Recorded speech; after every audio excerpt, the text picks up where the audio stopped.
我哋之後同大家睇埋最後一個擲項比賽，女 A 標槍。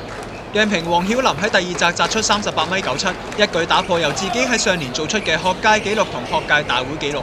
佢最後憑呢個成績成功衛冕。濠江彭日晴以第四擲擲出嘅35.32米得亞軍。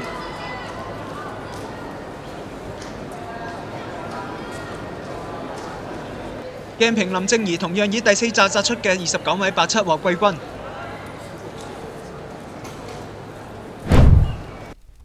咁我都好開心咁樣，今次破咗今次嘅學界同埋大會紀錄啦。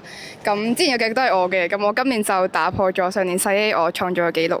咁為咗呢個紀錄啦，咁我都辛苦咗好多啦。咁我要多謝自己同埋多謝我嘅教練以及支持我嘅所有人啦。標槍就係要有節奏嘅運動啊嘛，即係個步伐啦，同埋最尾嘅交叉步都係要快咁樣，所以我叫佢打節奏咁樣就令我更加興奮，即係就可以創造，即係最好嘅話就創造咗更好嘅成績啦。咁我最想多謝就係我嘅教練啦，因為佢哋都擺咗好多心血喺我度。